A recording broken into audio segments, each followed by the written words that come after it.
کراچی میں برسات سے خنکی میں اضافہ اور موسم خوشگوار ہو گیا۔ مختلف مقامات پر نکاسی آب کے مسائل کے باعث شہریوں کو مشکلات کا سامنا کرنا پڑا۔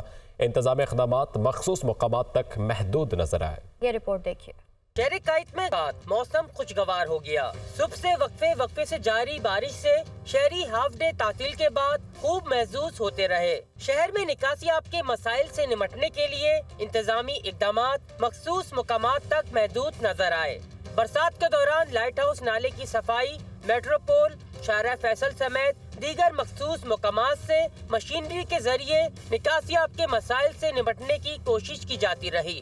میئر کراچی کی سخت ہدایتیں اور ہم سب ہر جگہ وزٹ بھی کر رہے ہیں، دیکھ بھی رہے ہیں۔ ہماری مشینری، کے ایم سی کی machinery, Karachi water and sewerage board کی مشینری، وہ ان کے اہلکار ہر جگہ موجود ہیں۔ شہر میں تھوڑی سی برسات کے دوران ہی گٹر ابلنے سے صورتحال مزید خراب ہو گئی۔ رہائشی علاقوں، کمرشل مقامات اور مارکیٹوں میں بارش کے پانی کے ساتھ گندا پانی بھی جمع ہو گیا۔ شہر کے نشیبی علاقوں میں برسات کے بعد پانی کھڑا ہو جانے کے باعث شہریوں کو سخت مشکلات کا سامنا رہا۔ علاقائی سطح پر اقدامات نہ ہونے کے باعث شہری اپنی مدت آپ درپیش مشکلات سے نبرد ازما نظر آئے۔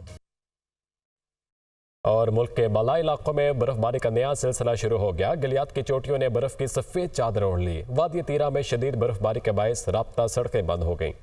ضلع باغ اور اطراف کے پہاڑ بھی برف سے ڈھک گئے ہیں، جبکہ معلم جبہ کے گرد و نواح میں شدید بارش ہوئی۔ پاک فوج کے جوانوں نے مسافروں کو ریسکیو کیا ہے۔ یہ رپورٹ دیکھیے۔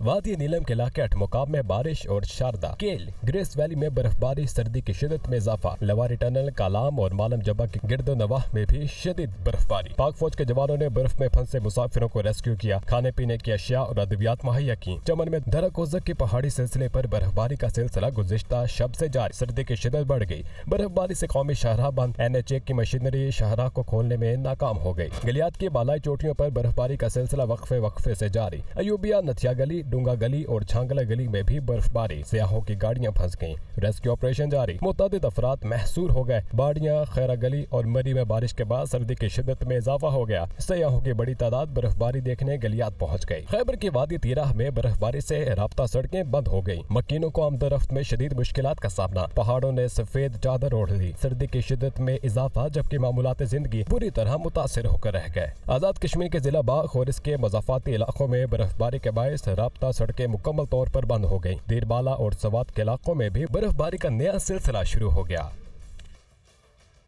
کون بنے گا وزیر اعظم، شہباز شریف یا عمر ایوب؟ وزیر اعظم پاکستان کا انتخاب 3 مارچ کو ہوگا۔ نون لیگ کے شہباز شریف اور سنی اتحاد کونسل کے عمر ایوب کے درمیان مقابلہ۔ کاغذات نامزدگی آج دن 2 بجے تک جمع کروائے جا سکیں گے اور دوپہر 3 بجے تک واپس لیے جا سکیں گے۔